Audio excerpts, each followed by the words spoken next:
Israel, the front right here.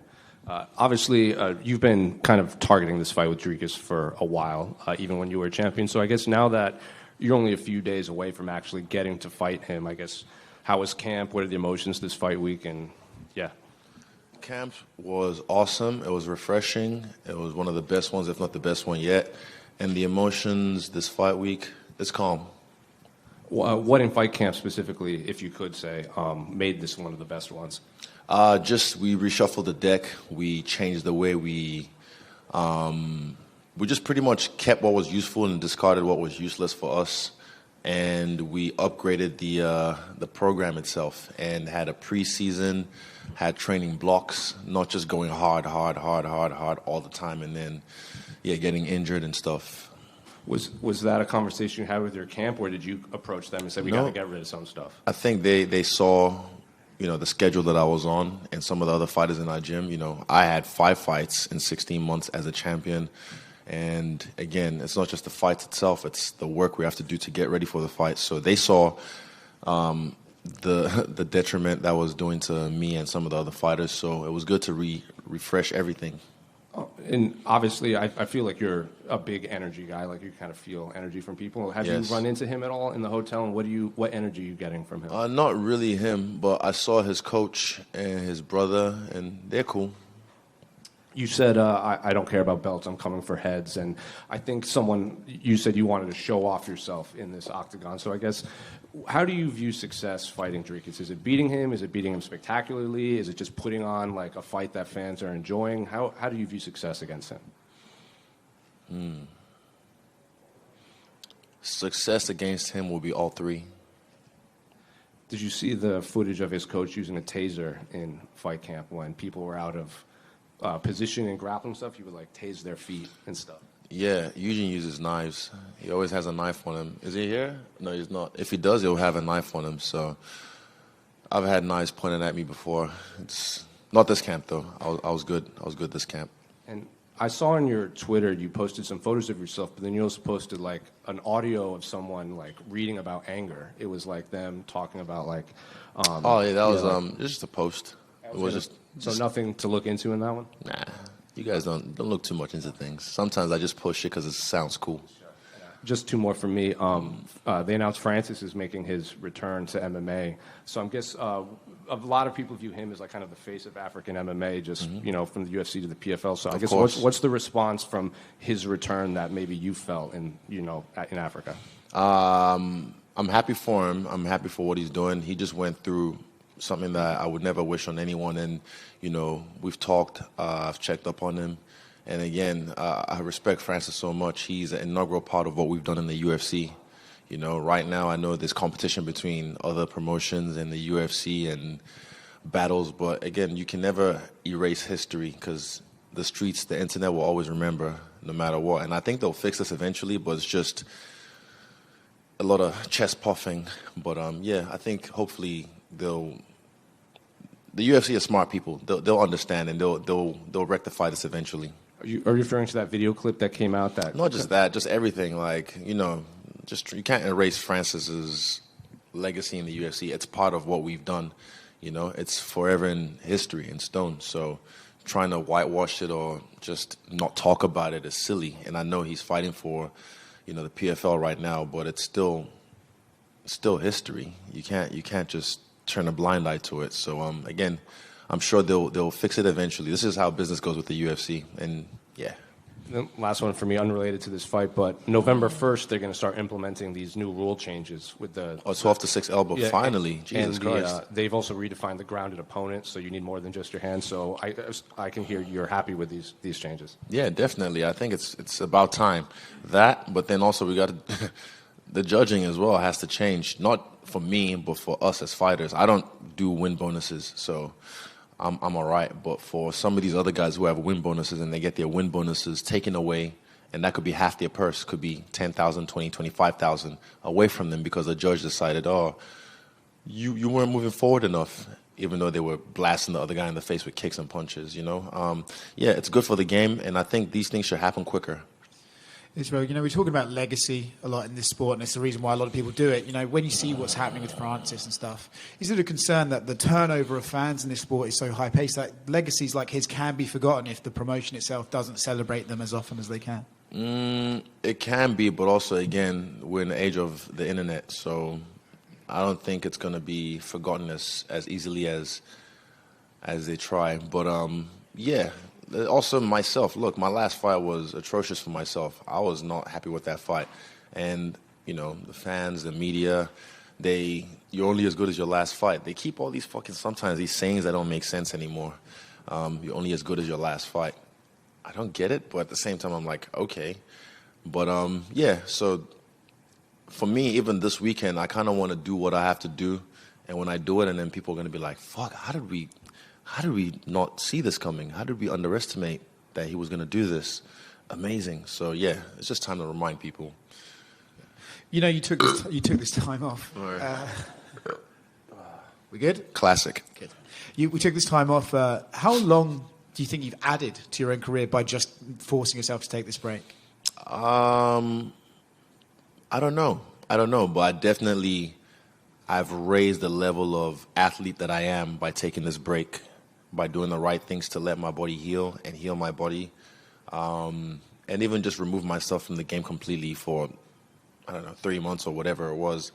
But yeah, I don't know how much I've added, but I know definitely I've raised the level of fighter that I am. Is part of that the motivation, right? Not just to beat Dricus, not just to show that you're still the top level, but the narrative in this sport, sometimes it's like, once they start losing, they just lose and lose and lose and then they're done. Are you excited to come back and be like, no, that doesn't happen to every elite fighter? They said that after New York when I fought Alex Pereira, they were like, oh, nah, he's done. He should pack it up. They always say some dumb shit like that. But a lot of these fans, they're not, they've never done what we've done. So, yeah. I don't really pay attention to that kind of stuff. I know what I can do. My team knows what I can do. And it's just time to show people what I can do. Israel, over here. Just a lot has been made as obviously like you taking the time off and making a lot of changes in your life. Of all those changes, which ones would you say was like the hardest to make and probably required the most honesty from yourself with your own self? Breakfast. No. Breakfast? No.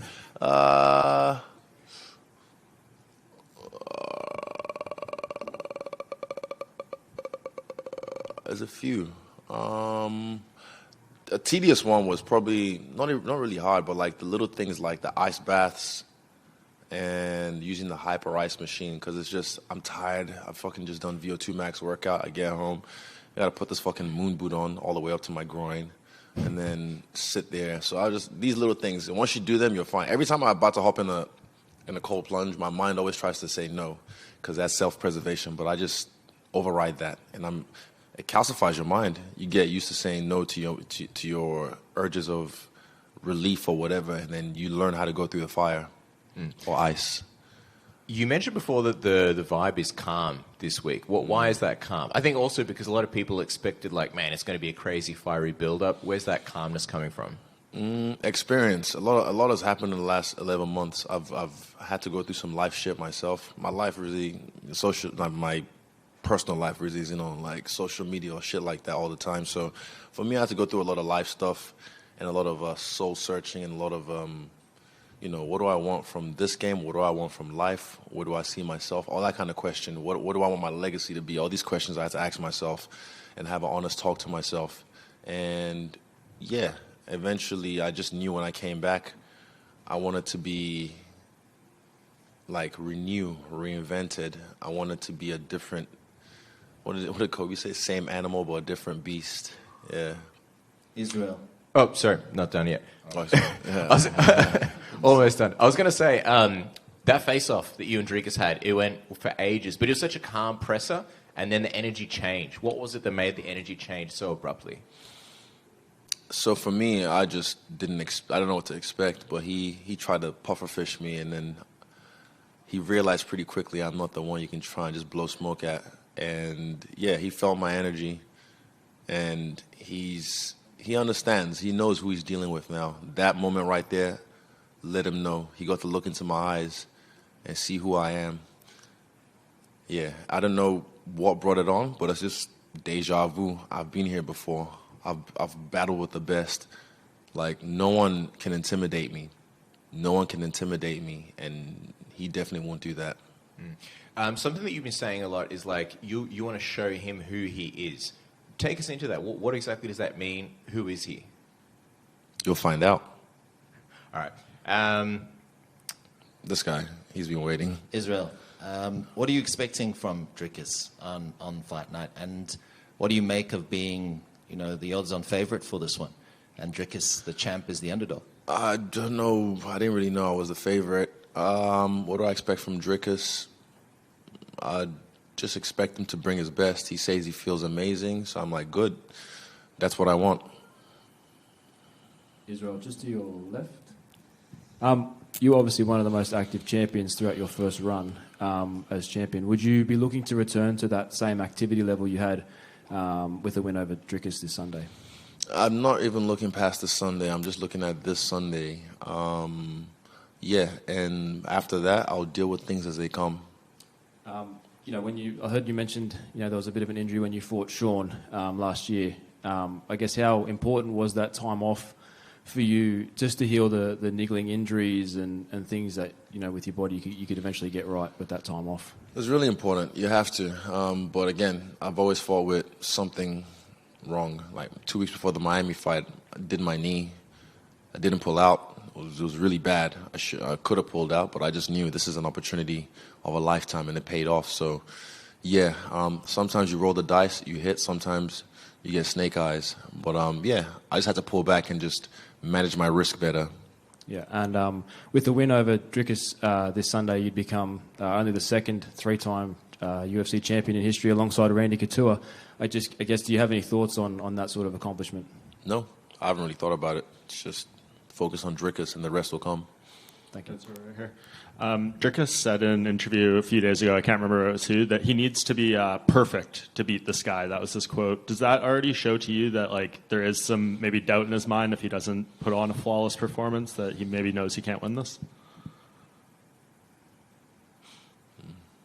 He needs to be perfect. I don't know. We'll see. You have to ask him. Yeah, when he comes in here. I know you said to Oscar yesterday when he kind of broke the news of Dana saying Sean Strickland would get the next title shot, you needed a little time to think about it. I'm just wondering if you formed any thoughts over the past 24 hours. I know you said that, you thought the performance was atrocious, so it was exciting to potentially get that back. Again, I'm different now. I'm not trying to look towards the future. I'm putting everything on this fight. I'm not a guy who needs to fight for the belt because I've never done it before. This is my one dream. I'm just focused on this fight, beat this guy up, and then I'll deal with whatever comes next when it comes. You mentioned during the 11 months off, you did that soul searching and hope you found the personal happiness. But you mentioned legacy. You thought about what you want that to be. Can you share what feelings you had or thoughts towards what you want your legacy to be?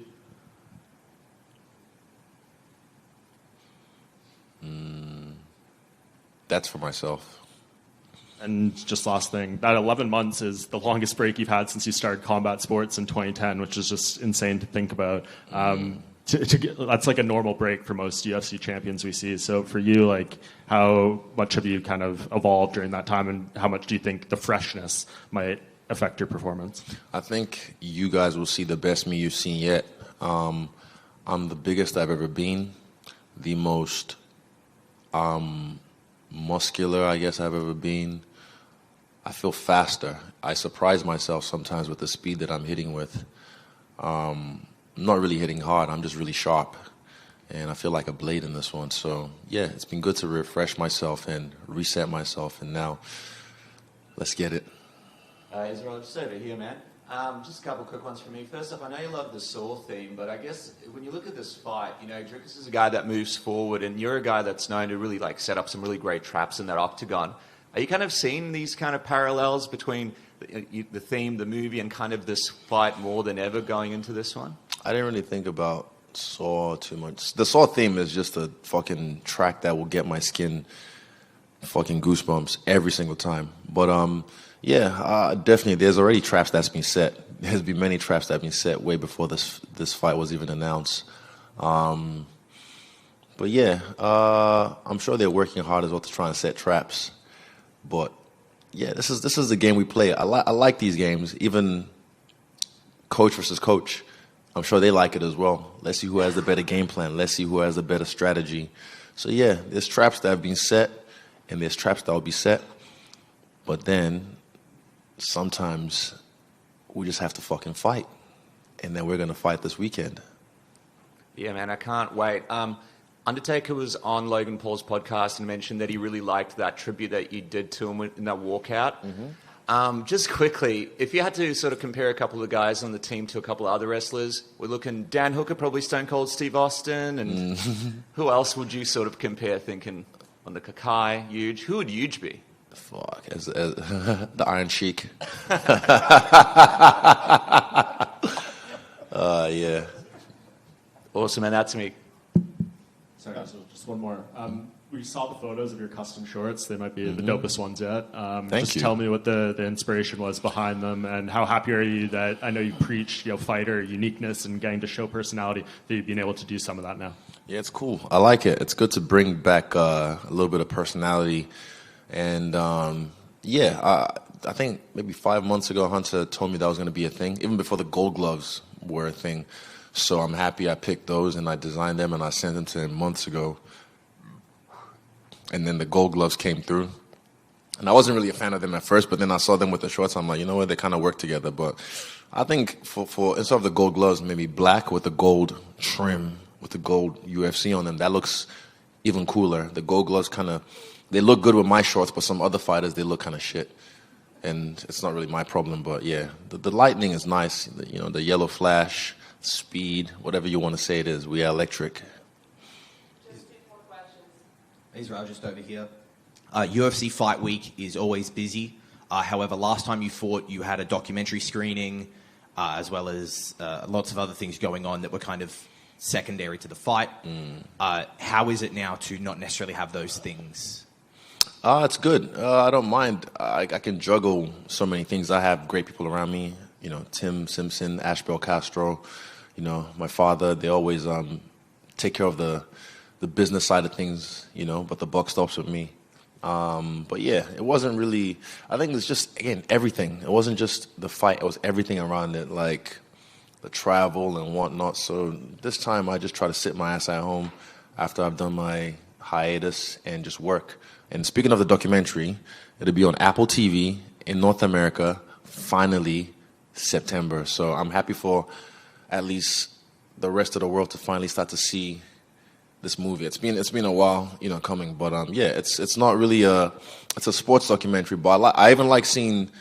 There's a picture I have of an old lady knitting on a plane and watching it on a flight, and yeah, that speaks volume to the kind of movie it can be. It's not just about fighting; it's about me, myself, and dealing with this lifestyle I got thrusted into.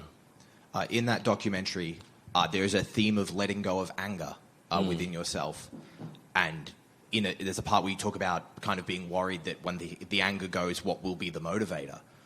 When you let go of that and then the next fight doesn't necessarily go your way, what is that feeling, and has anything replaced that anger as the motivator? It's not the main motivator. Anger is not the main motivator. Anger is an energy source. It's like fire. You can use it to cook for you. You can use it to help you out. But it can burn your house down. It's just learning how to firebend. And he's talking about, my fire is big, my fire is this. Well, I'm the fucking avatar. Thank you. Yeah, one more, this guy. Thank you so much. Better be good. All right. I'll fucking shuffle you. I appreciate it. How does it feel to fight in Perth alongside your fellow Kiwis, Dan Hooker and Kai Kara France, and how do you think they're going to go in their fights? That was all right.